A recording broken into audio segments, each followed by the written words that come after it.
my favorite fan letter I received.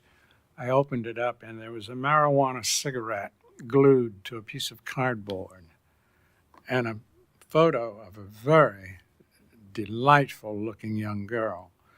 And she said, "You have turned me on so many times, I thought I would return the favor."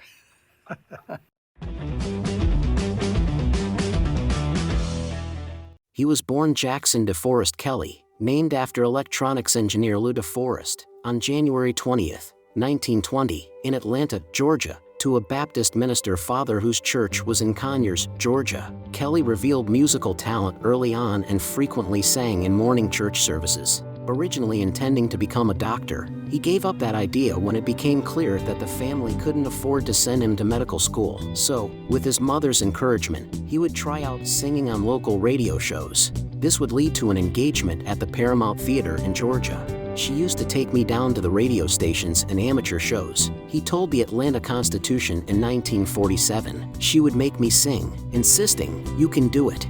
In 1934, the family moved to Decatur, Georgia, where he attended Decatur Boys High School, participating on the school's baseball and football teams while working as a drugstore delivery boy and in local theaters. In a profile that appeared in the Los Angeles Times on June 16, 1946, they noted, "The story of DeForest Kelley is a super saga, which began when he was an elevator operator in Long Beach. Next door was the Long Beach Players Guild. Kelley went to rehearsal one day without thinking of going on stage. Someone felt he looked like Ned, a character in Holiday. He played the role of several others. William Melkajohn of Paramount saw him and became interested. Melkajohn," they continued, "is a man who believes in off-casting Kelley, an unusual type, made 12 different auditions at Paramount, but nothing happened. Then Kelley went in the service. He was assigned as a control tower operator first. Later, he was transferred to the Army Film Unit in Culver City, a deal in which Melkajohn played a part. I added to the Atlanta Journal that same year. He appeared in a number entitled Time to Kill." Will you do something for me? You sure, kid? What is it? Will you write a letter for me? I do what? Letter, will you write a letter for me? The picture was directed by Will Jason, a veteran Hollywood professional, and he showed the rushes of the film to Paramount. When Kelley was discharged from the Army, a contract awaited him. Kelley joked to the Toledo Union Journal, "I'm the guy who had to get in the Army to become a movie actor."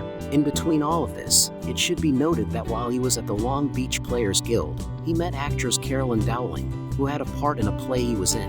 In a closing scene, she said, "Here, take this $10 and get married." According to the Atlanta Journal, he forgot to give her back her $10 and called her up later to tell her to meet him and get her money. She did, but they decided to spend it for a marriage license. The duo were wed in 1945 and remained together until the death of DeForest Kelley. All right, Sheriff. Reach. Horseface, get his keys. Unlock the cell. Inside. But you're not particular about which Indians you find, are you? The way I look at it, an Indian's an Indian. Any one of them alive's too many. That'd do a lot of good, wouldn't it, Bailey? Starting an Indian war all over again? Westerns became an important factor in the career of DeForest Kelley. In 1949, he guest starred on The Lone Ranger, and then he portrayed villainous parts in such genre films as Gunfight at the OK Corral, portraying Morgan Earp, brother to Burt Lancaster's Wyatt, and Raintree County, The Law and Jake Wade, Warlock in Gunfight at Comanche Creek. The list went on from there, to include Black Spurs, Town Tamer in Apache Uprising, and Johnny Reno in Waco. He didn't shy away from westerns on television, appearing in episodes of Gunsmoke, Dick Powell's Zane Grey Theater, The Adventures of Jim Bowie in Boots and Saddles, Track Down, The Rough Riders, and Tales of Wells Fargo. This Piper's had trouble with women before. He's a dirty little animal. I'd plead him guilty to that. But the charge happens to be murder. The first attempt of DeForest Kelley to star in his own series was in the form of 1960's 333 Montgomery, a TV pilot featuring him as Jake Britton, a San Francisco defense attorney who takes on seemingly impossible cases, starting with a man accused of murder. The intended show was based on the career of real-life attorney Jake Ehrlich. Of the show, a publicist said, 333 Montgomery will not be a crime, detective, mystery, or courtroom series. Although it will involve all these areas, the focus is on the man. The concept didn't go to series, the pilot airing as an episode of Alcoa Theater on June 13, 1960. Historically significant about this show is the fact that it was written by Gene Roddenberry, who the actor credits for seeing beyond his frequent role as a Western baddie. This concept was before the Defenders, and it was controversial in nature and ahead of its time, said Kelley. Roddenberry wrote it and produced it, and I starred in it. Unfortunately, it did not sell, but that was really the first pull-out of Westerns for me. And then later, of course, Gene did Star Trek. The first episode of Star Trek to be filmed was the 1964 pilot The Cage, which featured Jeffrey Hunter as Captain Christopher Pike and Leonard Nimoy as Vulcan Science Officer Mr. Spock. Cast as Enterprise Chief Medical Officer, Philip Boyce was actor John Hoyt, despite Roddenberry's desire for Kelley to play the part. I'm not proud of this, admits the pilot's director, Robert Butler, but as I was casting the Doctor, I was against DeForest Kelley being cast, the person Gene Roddenberry wanted. As a younger guy, I guess I felt that he was somewhat heavier. I remember thinking that he was somewhat earthbound. Maybe I thought his youth at the time defied reality somewhat, whereas if we got a seasoned veteran in there, that might bring us a great spread of reality in your main people. I remember Gene stood up for DeForest to the end, but ultimately, he backed me and went with John Hoyt. Must read My Lunch with Kate Mulgrew, owning the havoc she wreaked on the Star Trek set, reflects Star Trek's first story editor, John D.F. Black. DeForest Kelley was as experienced an actor as possible. He had gone from a juvenile to a young leading man and was on Star Trek, where he received enormous training. He had his character in hand, although it changed slightly during the first 5 or 6 episodes, where he became a tad more earnest. The conflict built in between Spock and him was electric. Adds Kelley, the character was laid out by Roddenberry, of course, and there was a guide that went into a good deal of detail about each character. But I remember having long discussions with Gene about McCoy. One thing we had both arrived at, and which was indicated in the breakdown, was that McCoy was supposed to be something of a future-style H.L. Mencken. So I went to the library and read about him and tried to work some of the more personal writing about Mencken into the characterization of McCoy. Did he ever run and play like the human children, even in secret? Well, he did have a pet sailor he was very fond of. Sell it? It's sort of a fat teddy bear. A teddy bear? He felt the character really took shape about 6 or 7 episodes in but evolved from its original conception, where he was supposed to be the least military of anyone, wearing oversized sweaters and such. We never got to that part about how he dressed, Kelley says. In addition to that sardonic type wit, I tried to inject as much warmth as I could give him at the proper times and a sense of great caring. Bill and Leonard are the fine actors they are, and there seemed to be a certain chemistry that fell into place among us. It all came together, and each of us had this feeling of unity at the beginning of Trek, of trying to make it as fine a show as possible. Dr. McCoy, I believe you're enjoying all this. Indeed, Captain. I've never seen him look so happy. Shut up!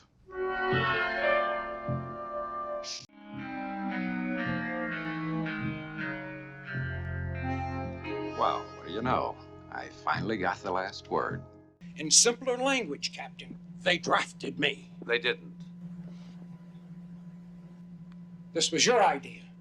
This was your idea, wasn't it? One of the most exciting dynamics from the original Star Trek was the back and forth between McCoy and Spock.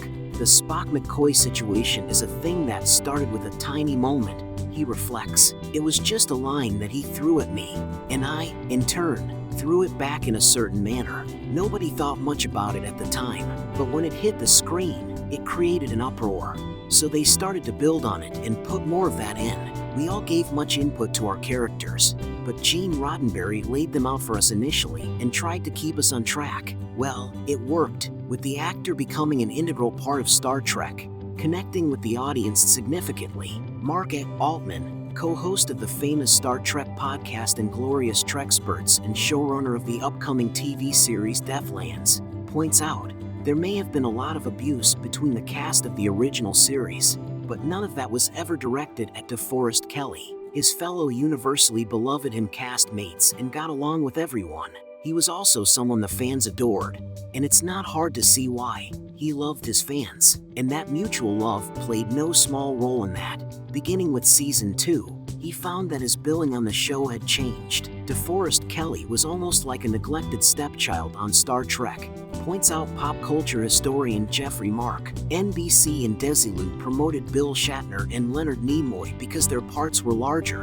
and the press was having a field day with how sexy and romantic they were to audiences at home. But DeForest was often the heart of the show, and Dr. McCoy was the lead character who was allowed to show emotion and sometimes be both the heart and the conscience of the show. It was a just move that he was given billing at the top of the show after the first season. Ultimately, he elaborates, after the end of Star Trek, realizing the material would never be as good as what he was given on the show, Night of the Lepus, an awful film about killer bunnies, would be his last non-Trek project. He quietly left the stage, only appearing every few years in Trek films. This would be his swan song on the silver screen, except for a brief and moving cameo in the Next Generation premiere he did as a favor for Gene Roddenberry, with whom he had always remained close. I don't see no points on your ears, boy, but you sound like a Vulcan. No, sir. I'm an android. Kelley noted to the media, "The stuff offered to me after the series ended was crap, and I thought, I've done so much crap, I don't need to do that again. Fortunately, I learned a long time ago in this business that when you make some money, you had better put a little bit aside. I'm not talking about living in Bel Air, I'm talking about living a nice normal life. I thought Star Trek had stopped feeding me at the end of 3 years." He added to the online Ion Movies, "Most people are under the impression that we received and are still receiving residuals from the show, which we are not. See, they ceased. That was before residuals were given to actors in perpetuity. So we just thought it was a show that had sadly gone. And then there was this rebirth. That rebirth would include the rise of Star Trek conventions, from which DeForest Kelley would pull in about $50,000, the equivalent of $240,000 today, a year, and revivals in the form of the 1973 to 1974 Saturday morning animated version of the show.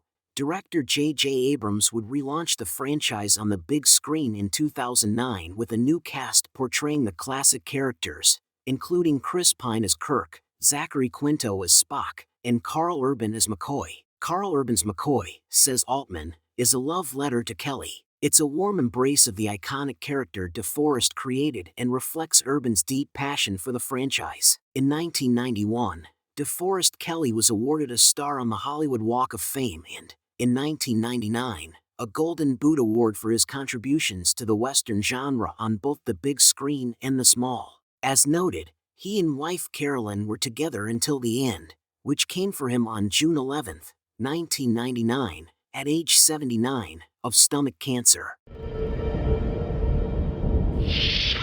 Once again, we've saved civilization as we know it. And the good news is they're not going to prosecute. One interesting observation, DeForest Kelley seemed amused by the way the critics responded to each subsequent Star Trek film, increasingly focusing on the fact that the cast was getting older. "We don't care about a critic's review," Kelley said. "We only hope that it pleases you. They've critiqued our bellies, wrinkles, and hair, but we keep going. We don't care. I don't suppose they've ever been told that all of us are growing old. It seems to me the thing worth knowing is to try to keep on growing." That was our show. What did you think? Were you a DeForest Kelley fan? What role, other than Dr. McCoy, did you enjoy from DeForest Kelley? Let me know your thoughts in the comments section, and I'd be honored if you subscribe to my channel, click the bell to stay informed, and check out my Carl Vincent Vampire Hunter franchise, also in the comments. Until next time, this is Axelin for Kevin Given saying live long and prosper, may the force be with you and keep reaching for the stars.